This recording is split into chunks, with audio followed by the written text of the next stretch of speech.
All right, hello everybody. Today's podcast will be called Flipped Classroom, Constructivism, and the Purpose of Learning. For today's episode, we are going to look at the Clarke Kosma technology debate. We're going to discuss constructivism, the flipped classroom, and then of course, we're going to end it with a discussion.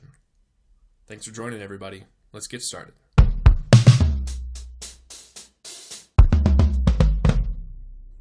In the Clarke Kosma debate, starting around the early 1980s, Dr. Richard E. Clarke stated that, quote, "Media are mere vehicles that deliver instruction, but do not influence student achievement any more than the truck that delivers our groceries causes change in our nutrition."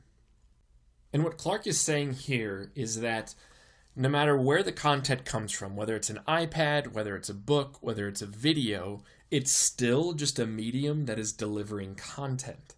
His point is that that medium does not impact learning.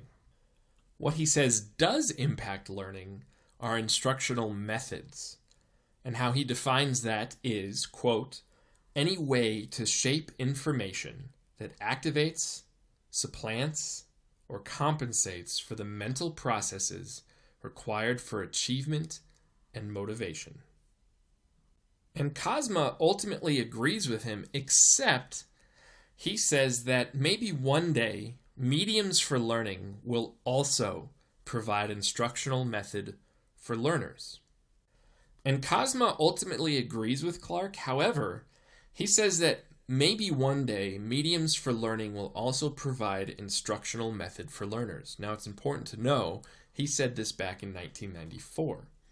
And what he said this will happen if learning is an active, constructive, cognitive, and social process.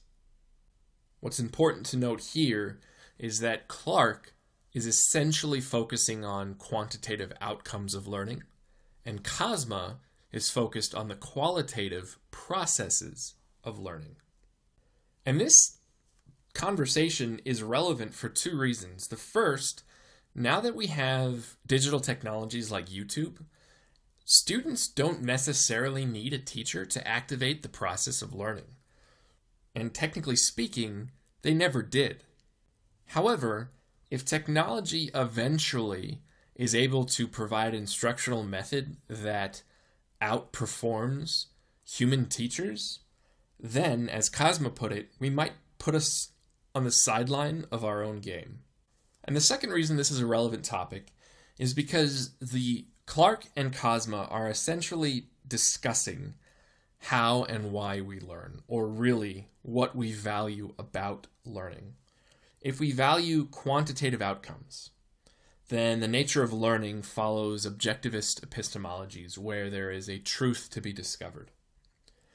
On the other hand, if we value learning for the qualitative processes, then the nature of learning becomes much more dynamic. And because I don't really believe that one has more value over the other, I'd like to take a quick turn then to constructivist epistemology.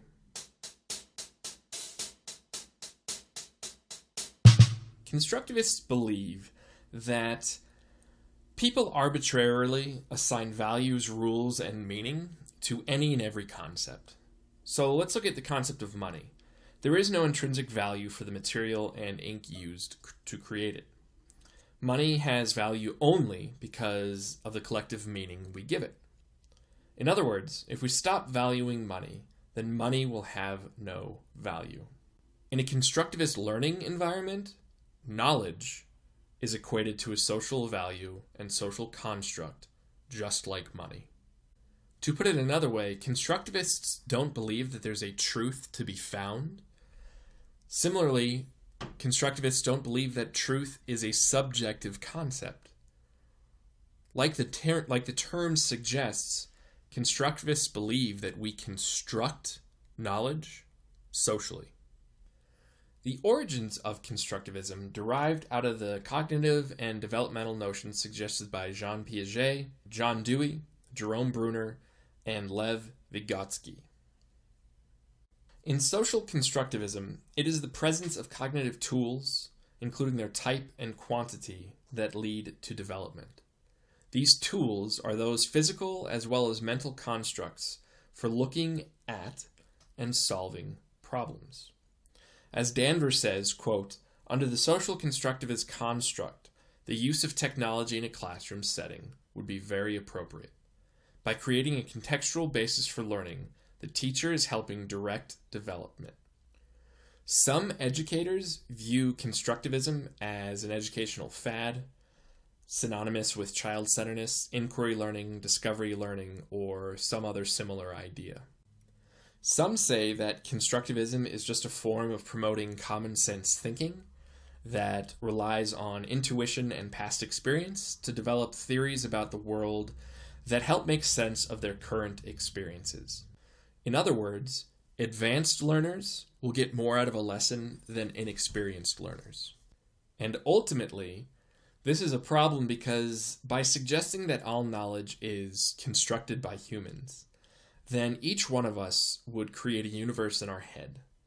And therefore, there would be no necessary overlap between your universe and my universe, which is a problem ethically because if we're each living in our own universe, then there is no overlap.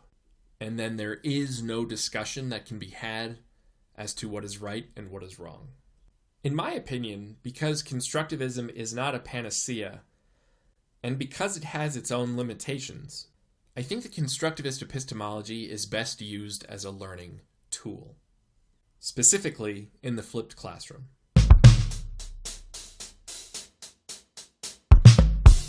The flipped classroom is generally understood as an educational technique that consists of two parts: interactive group learning activities inside the classroom and direct computer-based individual instruction outside the classroom.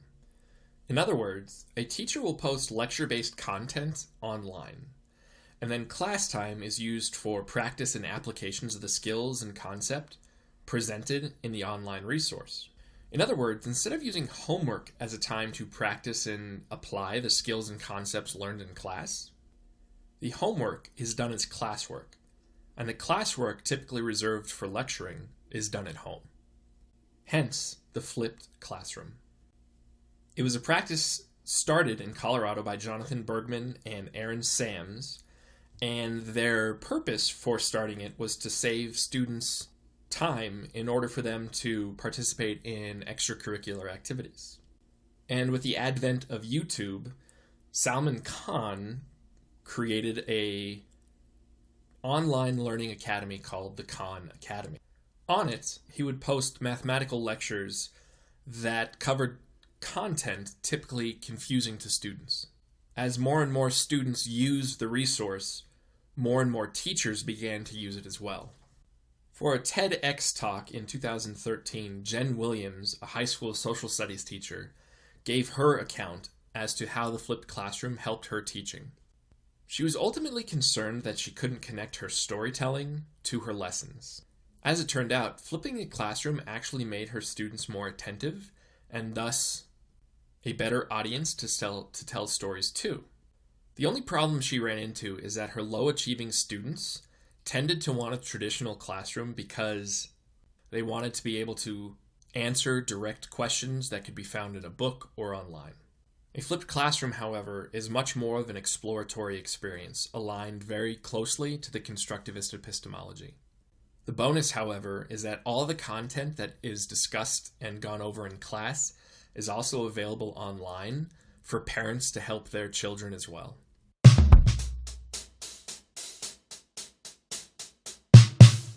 While the flipped classroom offers many great things to education, and a flipped classroom does offer room for the constructivist epistemology, and while it does shift the process of learning, the flipped classroom does not fundamentally change the purposes and aims of education, which is a concern for this reason. Though a medium is only a means for content delivery, one day that medium might be able to offer instructional method as well. What that means is a human teacher can no longer be a medium for content that can be found online. A human teacher must be able to offer what a computer cannot. For this to be appropriate, the purpose of education and the purpose of learning have to be the same, and that is to become more human.